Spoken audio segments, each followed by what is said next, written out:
नमस्कार। आज हम बात करेंगे मैक्स वेबर के धर्म तथा पूंजीवाद के सिद्धांत के बारे में।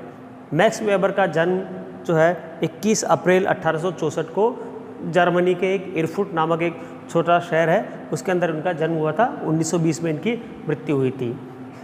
अब हम बात करेंगे आज मैक्स वेबर के धर्म और पूंजीवाद के सिद्धांत के बारे में।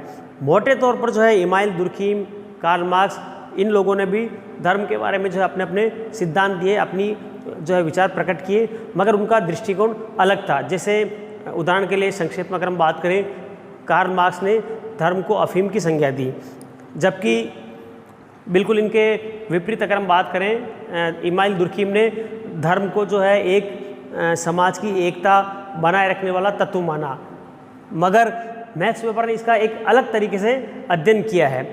मैक्स वेबर ने जो है मोटे तौर पर दुनिया के 6 धर्मों का अध्ययन किया है। उनमें हिंदू धर्म का अध्ययन किया उन्होंने, बौद्ध धर्म का किया, ईसाई, इस्लाम, यहूदी और कन्फ्यूशियस धर्म जो चीन में पाया जाता है, इन 6 धर्मों का उन्होंने अध्ययन किया। उसके बाद जो है इन्होंने धर्म को पूंजीवाद से जोड़ा, यानी आर्थिक गतिविधि से जोड़ा।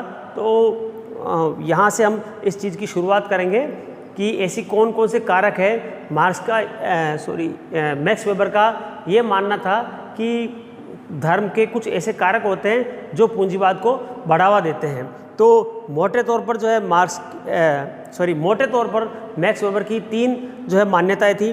पहली मान्यता ये थी कि जो धार्मिक और आर्थिक घटनाएं हैं वो परस्पर आपस में संबंधित होती है, एक दूसरे को प्रभावित करती है। पहली चीज़ उन्होंने ये कही।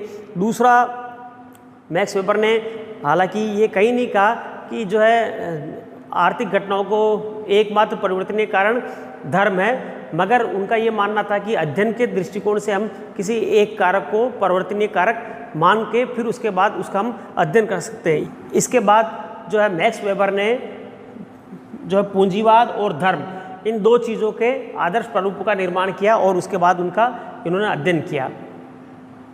अब यहाँ प्रश्न ये उठता है कि आदर्श प्रारूप क्या है। अगर हम बात करें मैक्स वेबर के आदर्श प्रारूप की, ये आप लोगों के इम्पोर्टेंट चीज़ है, मैं अभी संक्षेप में समझा रहा हूँ, ये आगे डिटेल में और मैं बता दूंगा।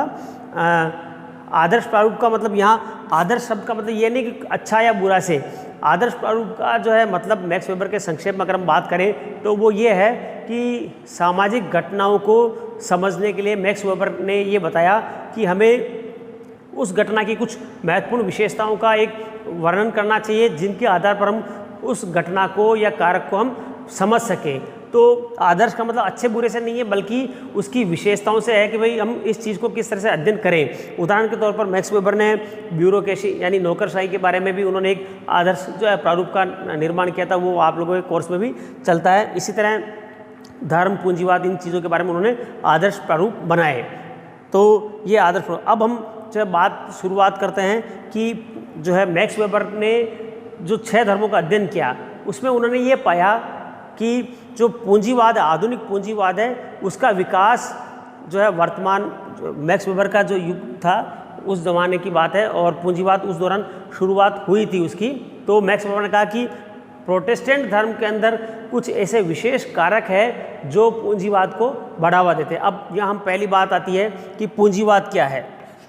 तो पूंजीवाद के बारे में संक्षेप में अगर मैं बताऊं तो बेसिकली ये मैक्स वेबर जो है, हाँ एक यहाँ चीज़ मैं और बताना चाहूँगा कि मैक्स वेबर का नाम अर्थशास्त्री के तौर पर भी जाना जाता है, राजनीति शास्त्री और लोक प्रशासन, इन सभी विषयों के अंदर मैक्स वेबर का नाम आता है।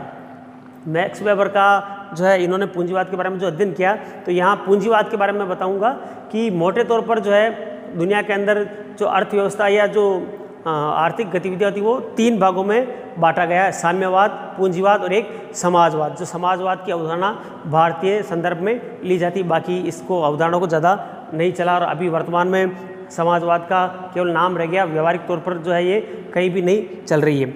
साम्यवाद की अगर हम बात करें, कम्युनिज्म, यानी तो जो पहले रूस में और चीन में अभी पाया जाता है, वहाँ ये होता था कि जो आर्थिक गतिविधियाँ हैं उनके ऊपर पूरा नियंत्रण सरकार का रहता था। जबकि पूंजीवाद के अंदर क्या होता है कि जो भी आर्थिक गतिविधियाँ होती, बाजार होता है, उसको स्वतंत्र रूप से छोड़ दिया जाता है, यानी सरकार का कम से कम नियंत्रण रहे, वो चीज़ कहलाती पूंजीवाद। और समाजवाद, इन दोनों का मिला हुआ रूप अवधारणा थी और इसकी अवधारणा नेहरू जी ने दी थी। जब भारत आज़ाद हुआ था तब भारत के अंदर जो है लगभग 50-60 सालों तक समाजवाद के रास्ते पर चले थे। बाद में 1990 के दशक में जब नरसिम्हा राव प्रधानमंत्री बने तब से जो है उदारीकरण के बाद पूंजीवाद की या पूंजीकरण की शुरुआत हुई। पूंजीवाद की बात करें तो मैक्स वेबर ने मोटे तौर पर पूंजीवाद की जो विशेषताएं बताई उसमें ये है कि बड़े पैमाने पर जो है विशाल उत्पादन होता है, बड़े बाज़ारों का निर्माण किया जाता है। इसके अलावा श्रम विभाजन, स्पेशलाइजेशन, विशेषीकरण जिसको हम कहते हैं, वो अधिकतम लाभ जो है उसका यानी मुनाफा कमाने का एक उद्देश्य होता है। ये चीज़ पूंजीवाद की अवधारणा यानी आधुनिक पूंजीवाद की विशेषता है। इसके अंदर एक और चीज़ उन्होंने बताई, तार्किकरण यानी कि रैशनलाइजेशन, यानी कि कोई भी काम हम करते तो वो उसके पीछे अर्थ और उसका उद्देश्य होना चाहिए, साधन साध्य का संबंधों के बारे में मैक्स वेबर ने बताया। तो पूंजीवाद, जैसा कि आप जान ही गए कि वर्तमान के अंदर जो बाजार व्यवस्था है वो पूंजीवादी व्यवस्था, उसके बारे में मैक्स वेबर ने बताया। अब सवाल ये उठता है कि जो अगर हम देखें पुराने ज़माने की बात करें, मध्यकाल या उससे पहले की बात करें, तो उस दौरान जो है इतना औद्योगिक विकास नहीं हुआ था, तो पूंजीवाद और ये साथ धीरे धीरे पनपा नहीं था।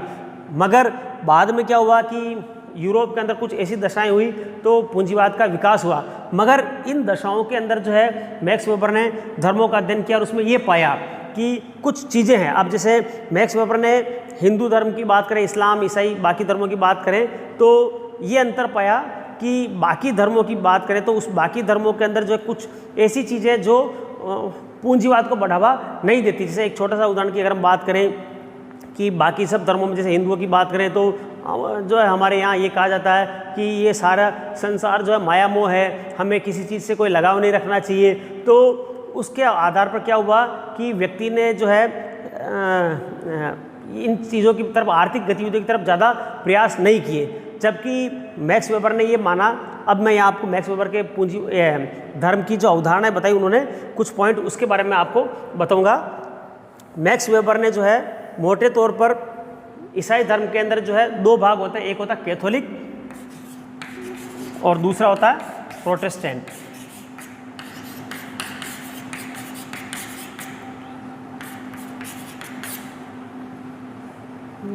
जो ईसाई धर्म का पुराना भाग है वो कहलाता है कैथोलिक, यानी जो रूढ़िवादी भाग। और मैक्स वेबर के जन्म से कुछ सालों पहले, यानी लगभग 1500-1600 के आसपास की बात है, जर्मनी के अंदर ही एक मार्टिन लूथर हुए थे। उन्होंने ईसाई धर्म की कुप्रथाओं को लेकर के विरोध किया। उसको विरोध को अंग्रेजी में बोलते हैं प्रोटेस्ट करना। उसी के कारण से जो है उनके जो विरोध करने वाले थे उनको अलग कर दिया गया, उनका नाम पड़ा प्रोटेस्टेंट अनुयायी। उसके बाद क्या हुआ कि ईसाई धर्म के दो भाग हो गए, कैथोलिक और प्रोटेस्टेंट। आज का जो अमेरिका है, इंग्लैंड है, वहाँ पर ज़्यादा प्रोटेस्टेंट पाए जाते हैं, ऑस्ट्रेलिया, जबकि इटली और जो पुराने रूढ़िवादी देश है वहाँ पर कैथोलिक धर्म पाया जाता है। मैक्स वेबर ने यह भी अध्ययन किया कि जो कैथोलिक है वहाँ पर जो है ज़्यादा उन्नति नहीं हुई, जबकि प्रोटेस्टेंट धर्म के जो मानते हैं उन देशों में ज़्यादा आर्थिक तरक्की हुई। तो उन्होंने इन चीज़ों को अंतर खोजने की कोशिश की, ऐसे क्या कारण है। प्रोटेस्टेंट धर्म के अंदर भी जो है अलग अलग 4 शाखाएं, उनमें से एक केल्विनवाद एक अलग निकला था। एक ईसाई संत हुए थे केल्विन, उन्होंने एक अपनी एक अलग आचार संहिता बनाई और उनके जो अनुयायी है वो इनकी आचार संहिता को मानते हैं, उसको बोलते हैं केल्विनवाद। केल्विन ने जो है कुछ मोटी मोटी जो चीज़ें बताई, उसके आधार पर मैक्स वेबर ने उन चीज़ों को देखा और ये पाया कि बाकी धर्मों में और जो है प्रोटेस्टेंट धर्म के अंदर क्या अंतर है और क्या चीज़ें थी जो इन पूंजीवाद को बढ़ावा देती है। अब उनमें से केल्विनवाद की जो आदर्श प्रारूप बताए, उनमें से एक पहली चीज़, जैसे उन्होंने कहा कि जो है काम ही सबसे बड़ा गुण है, यानी कर्म करते रहना चाहिए, ये केल्विनवाद की पहली चीज़। अब इसके अंदर अंतर क्या है, उसमें मैक्स वेबर ने ये बताया कि जो कैथोलिक धर्म है या बाकी धर्मों की अगर हम बात करें, एक आप लोगों ने कहानी सुनी होगी आदम और हव्वा की या एडम और ईव की, तो हर धर्म के अंदर ये मान्यता है कि इंसान की जो शुरुआत हुई थी वो आदम और उससे हुई थी, एडम से। ईसाई धर्म के अंदर ये मान्यता। तो कहानी आप लोग सब जानते हैं कि जो है ईश्वर के बगीचे में ये लोग जो है उन्होंने एक एप्पल का जो है एप्पल जो है उन्होंने खा लिया था, तो उसके बाद से गॉड ने उनको श्राप दिया कि तुम्हारी जो ईव को ये श्राप दिया कि तुम्हारी जो संतान है वो प्रसव पीड़ा में, लड़कियां जो होगी वो प्रसव पीड़ा का दुख झेलेगी, जबकि जो एडम है उसकी संतान मतलब लड़कों को ये श्राप है कि वो ज़िंदगी भर मेहनत करके कैसे तैसे करके अपना गुजारा बसरा करेंगे। तो एक तरह से इन धर्मों में ये माना गया कि काम करना एक तरह से सजा है, जबकि प्रोटेस्टेंट धर्म के अंदर, कैल्विनवाद के अंदर ये माना कि काम करना सजा नहीं, अभिशाप नहीं, बल्कि वरदान है।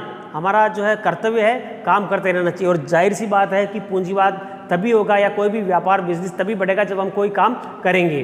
पहली चीज़ ये हो गई। उसके बाद जो है दूसरी चीज़ जो सबसे महत्वपूर्ण चीज़ है, इसमें प्रोटेस्टेंट धर्म कैल्विनवाद के अंदर ब्याज को छूट दी गई, यानी इंटरेस्ट लेने को जो है यहाँ गुनाह नहीं माना गया, जबकि जो इस्लाम धर्म है या बाकी जो धर्म है उसके अंदर ब्याज लेने को पाप माना जाता है। उसमें ये कहा जाता है कि जो कोई ब्याज लेता है उसको जो ईश्वर उसको सज़ा देगा, जबकि यहाँ पर इसकी छूट है। और जैसा कि आप सभी जानते हैं कि किसी भी बिज़नेस करने के लिए, किसी भी जो है धंधा चलाने के लिए हमें पैसे लोन उधार लेना देना पड़ता है, और अगर हम ऐसा नहीं करेंगे तो व्यापार नहीं चल पाएगा।